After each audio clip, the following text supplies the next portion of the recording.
Transtorno de compulsão alimentar é um transtorno alimentar que acomete tanto homens quanto mulheres de uma forma mais ou menos equilibrada, são 3 mulheres para 2 homens, e que geralmente é identificado na vida adulta, após os 20 anos.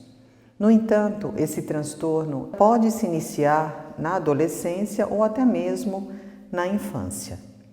O transtorno de compulsão alimentar, ele se caracteriza pela recorrência de episódios de compulsão alimentar, onde o indivíduo perde o controle sobre o comer e tem a sensação de perda de controle e com isso faz uma ingestão exagerada de alimentos.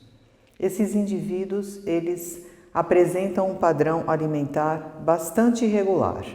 Períodos em que tentam fazer dieta, muitas vezes não conseguem e apresentam episódios recorrentes de compulsão e períodos onde estão um pouco mais estáveis, conseguem ter um padrão alimentar mais regular. No entanto, esses episódios de compulsão alimentar são causa de muito sofrimento, de vergonha, de culpa e muitas vezes eles acontecem, na maioria das vezes, às escondidas. São episódios que, em função de, diferentemente da bulimia nervosa, não virem acompanhados de métodos purgativos, de métodos compensatórios, em geral, existe um aumento do ganho de peso, e a obesidade é um risco em indivíduos que têm transtorno de compulsão alimentar, já que não existem manobras para se tentar compensar a ingestão copiosa, exagerada de alimentos que muitas vezes têm um alto teor calórico. Nesses casos, muitas vezes existe uma flutuação do peso, São indivíduos que, nos períodos que estão tendo quadros recorrentes, eles podem ganhar peso e nos períodos onde eles conseguem estabilizar, manter um padrão alimentar melhor, eles conseguem manter o peso estável ou mesmo perder o peso. Então, são indivíduos que oscilam bastante o seu peso ao longo da vida. Além disso, eles têm mais dificuldades de seguir orientações alimentares, dietas, do que obesos que não apresentam a compulsão alimentar. A compulsão alimentar, ela está comumente associada à gravidade de peso, ao índice de massa corporal mais alto. Tanto que em serviços de tratamento para obesidade grave, como em serviços de cirurgia para obesidade, é onde encontramos um percentual maior de indivíduos acometidos pelo transtorno de compulsão alimentar. Percentuais que podem chegar a 40%, 50% dos pacientes, muitas vezes não diagnosticados com esse transtorno alimentar. O transtorno de compulsão alimentar e os episódios de compulsão alimentar, eles têm se manifestado cada vez mais. Alguns estudos internacionais apontam para o crescimento das manifestações de transtorno de compulsão alimentar em algumas regiões do mundo. Por exemplo, países como a Austrália, os Estados Unidos, locais onde já existe um problema de obesidade grave. É importante ressaltar que a maior preocupação, dentre outras, em indivíduos que apresentam episódios de compulsão alimentar, é que a obesidade que pode decorrer disso tem as suas implicações físicas e metabólicas. Então, problemas de saúde que advêm do ganho de peso com o tempo. Assim como na bulimia nervosa, alguns fatores de risco estão presentes em indivíduos com episódios de compulsão alimentar ou transtorno de compulsão alimentar. É comum uma história de obesidade pessoal ou uma história familiar de obesidade que muitas vezes coloca esses indivíduos em risco para situações de brincadeiras, de bullying, de gozações em relação à imagem corporal.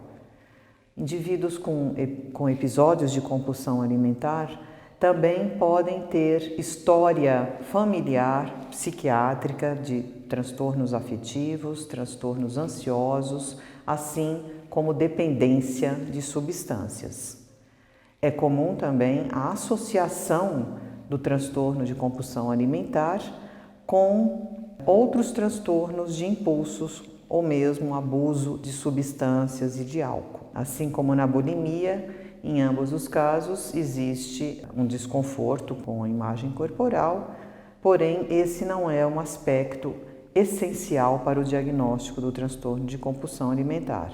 Apenas a manifestação recorrente dos episódios e o sofrimento marcado que se acha relacionado a eles.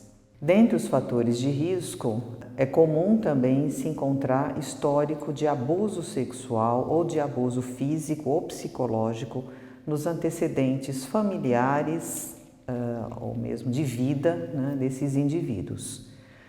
Esses não são fatores de risco específicos para transtornos alimentares, como a bulimia e o transtorno de compulsão alimentar, mas são fatores bastante presentes em indivíduos que apresentam esses quadros.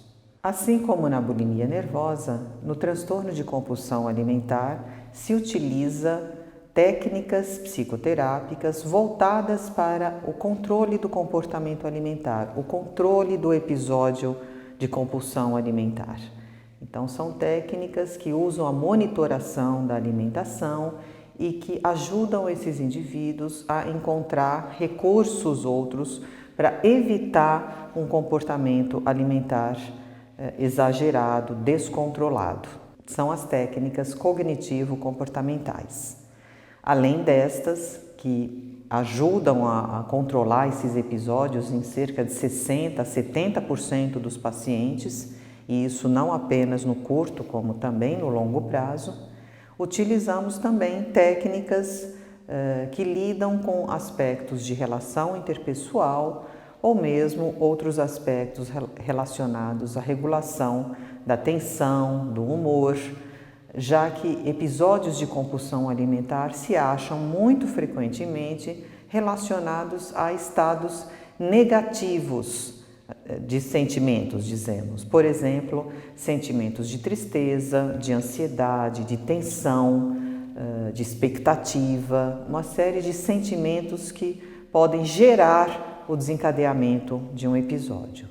Esses aspectos precisam ser trabalhados em psicoterapia para que o indivíduo encontre outros recursos para lidar com esses sentimentos negativos. Além das psicoterapias, é importante considerar o uso de algumas medicações, geralmente associadas à abordagem psicoterápica. Quando não há uma boa resposta em relação ao controle dos episódios de compulsão, pode-se tentar medicações como antidepressivos, anticonvulsivantes ou mesmo alguns agentes que são utilizados para o tratamento da obesidade. Não se deve considerar o uso isolado desses medicamentos, a não ser que não haja a possibilidade de se tratar também do ponto de vista psicoterápico.